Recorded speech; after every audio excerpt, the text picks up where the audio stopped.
Kalau dipikir-pikir demo kemarin itu nganu ya, masih nggak jelas siapa backingnya, siapa nggak jelas ini. Semua saling tuduh sana sini. Ferry tuduh inilah, orang-orang tuduh si nama inilah, ada yang counter lah. Wah, parah, parah, parah, parah, parah, parah. Ini bilang ini, itu bilang itu. Sampai sekarang kita nggak tahu loh itu backingnya siapa, dalangnya siapa. Kalau itu dalang berarti dia yang bikin skenarionya. Tapi kalau bukan dalang mungkin ya dia penunggangnya. Penunggangnya pasti lebih banyak lagi. Seandainya nggak ada dalang pasti ada penunggangnya. Penunggangnya pasti banyak banget. Kalau ada yang bilang aktor negara nggak main, wah itu salah besar, itu salah besar. Nggak mungkin negara nggak main. Nggak mungkin negara nggak main. Untungnya besar bro, Indonesia kacau tuh bro. Ini kan soal bisnis bro. Kalau Indonesia kacau, nanti duitnya lari ke sini, terus jadi kita nggak dipercaya, terus nggak jadi bikin pabrik, nggak bisa bikin lapangan pekerjaan, pengangguran meningkat, mereka jadi tambah kaya, kita tambah miskin gara-gara nggak ada uang masuk ke sini. Ayolah, pinter lah, masa nggak ada negara yang masuk. Itu sebelah-sebelah tuh pengen tuh Indonesia pecah tuh.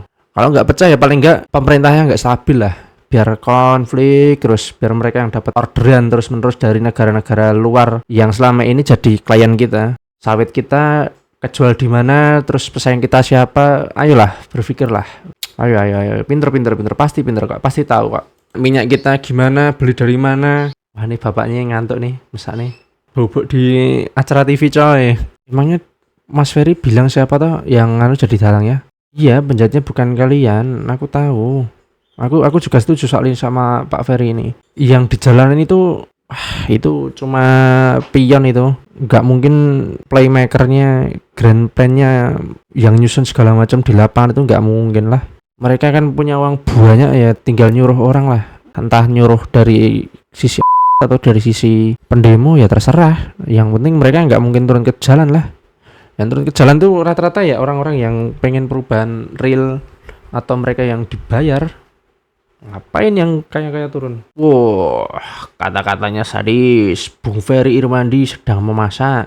Bung Ferry Irwandi sedang kasih bimbingan. Cailah. Wah, Bang Ferry Irwandi datang bukan untuk orasi tapi datang dari pagi untuk memastikan keadaan warga sipil baik-baik saja. Oh, jadi awalnya dia nggak turun ya? Dia awalnya nggak ikut turun ya, tapi di detik-detik akhir, di hari-hari terakhir mungkin karena ada satu dan lain hal dia akhirnya turun orasi bahkan. Yuk bisa yuk demo baik-baik. Wow, oke. Andovi dan Ferry Irwandi hadir sore ini tanggal 1 ini ya, tanggal 1 bulan 9. Oh ini 2 hari yang lalu dia menyebarkan soal ini ya, tapi bentar ini aku lupa ini apa toh. Halo warga sipil sekalian, langsung aja, kita nggak usah berlama-lama dan bertele-tele ya teman-teman. Sebelum gue mulai, gue minta kalian nonton video ini sampai habis karena video ini harus bahwa lo perlu menjaga keselamatan diri sekarang dan apa yang mungkin terjadi di masa depan. Jadi, oh ini setelah ini setelah tragedi yang Brimob ojol itu. Oke, gue berangkat dulu dari aksi tanggal 25 Agustus 2025, yang mana seperti yang gue bilang ke teman-teman, banyak kejanggalan dalam aksi tersebut karena tanggal 25 dianggap ada kejanggalan. Dan hal lainnya. Pertama yang bisa kita lihat adalah ini sangat fabricated sekali di TikTok atau di platform media sosial lain, satu narasi di jadi pada ujungnya dia takutnya segala macam demo-demoan ini dibuat darurat militer. Mas Aiman, saya banyak ketakutan di dunia ini, tapi 2 hal yang saya tidak takuti, mati dan dipenjara. Nah, ketika buset, ngeri.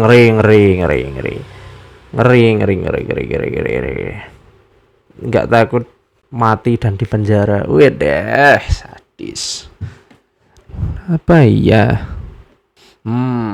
Ini kontra narasinya dari akun yang dilawan oleh Kak Ferry ini.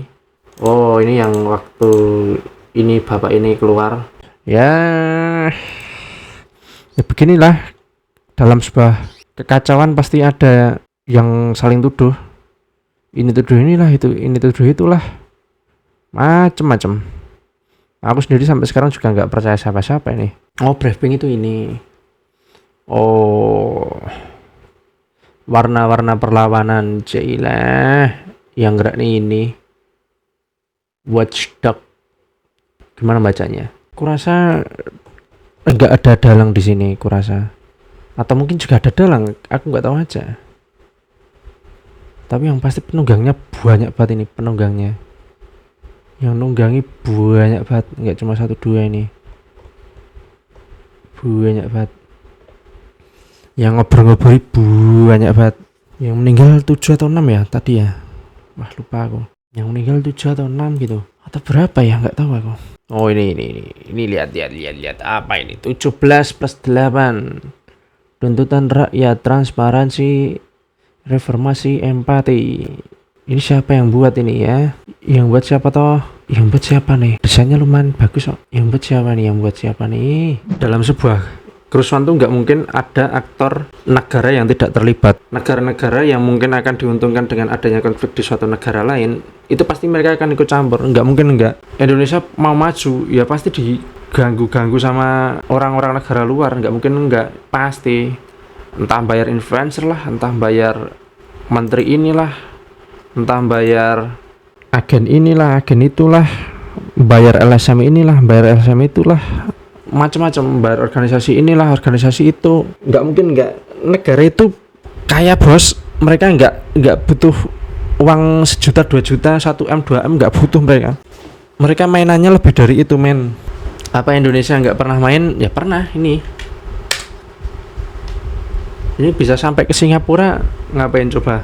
Ini pahlawan bagi kita kan, tapi bagi publik Singapura mereka itu men. Nih, gara-garanya ini hukuman dijatuhkan kepada 2 anggota marinir Indonesia itu atas tuduhan meletakkan bom di wilayah pusat kota Singapura yang padat. Pengeboman gedung McDonald House 10 Maret 65. Alasannya mereka dikirim itu ini. Soekarno nggak mau ada negara ini. Geopolitiknya jelas waktu itu. Berarti kalau gitu Indonesia pasti ada aktor negara yang main. Ya pasti ada lah. Soekarno dulu aja kayak gitu. Indonesia dulu aja kayak gitu, menentang Singapura, Tanah Melayu, Brunei, Sarawak, Sabah jadi Malaysia. Itu kalau nggak dari luar negeri apa coy, kita ngirim kayak gitu buat kepentingan Indonesia. Ya mereka pasti ngirim lah. Negara-negara luar pun kalau Indonesia gimana mereka pasti ngirim, mereka pasti seneng. Kepentingan nasionalnya terjaga segala macam, entah kepentingan di sawit kayak di batu bara kayak di nikel kayak terserah. Yang penting mereka untung dengan aksi-aksi yang mereka lakukan. Ya semacam itulah. Ayolah, pinter lah. Masa nggak ada aktor negara? Nggak mungkin. Masa nggak ada aktor non-state? Juga nggak mungkin. Pasti ada orang-orang yang main. Mungkin nggak jadi dalang ya, tapi mesti mereka itu nunggangi. Coba tebak. Ada satu media di IHSG yang dapat arah. Tak kasih tahu saham yang kemarin waktu demo-demo itu ada satu media yang arah 5 hari tuh kayak gitu loh, 80% loh coy. Ada apa tuh? Kayak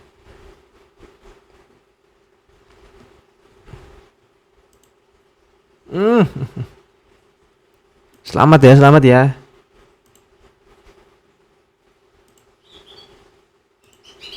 Wow.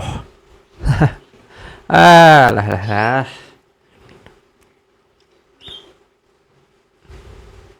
Tertinggi sepanjang masa coy. 2 September.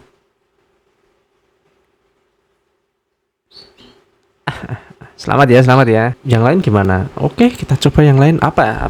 Aku nggak tahu. Tag coba.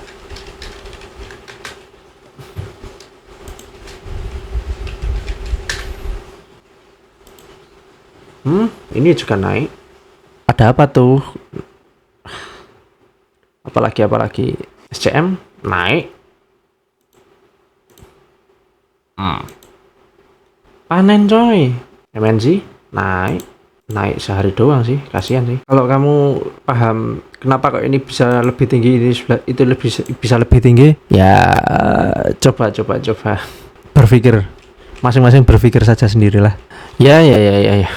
Gitulah ya Indonesia hari ini, tanggal 3 September 2025. Ya semoga makin baik lah ya. Kita nggak tahu kedepannya kayak gimana, pemainnya siapa yang bakal terungkap. soal demo-demo kemarin kita nggak tahu. Sampai akhir pun aku nggak tahu siapa yang jadi pemain. Ferry bilang ini, Ferry bilang itu, terusan pengamat ini bilang ini, pengamat itu bilang itu. Aku sejauh ini nggak percaya banget. Narasinya masih kurang gimana ya? Ya gitulah, ada beberapa plot hole yang masih jadi pertanyaan. Jadi ya kita lihat aja ke depannya seperti apa. Semoga yang terbaik saja yang terjadi. Amin. Bye.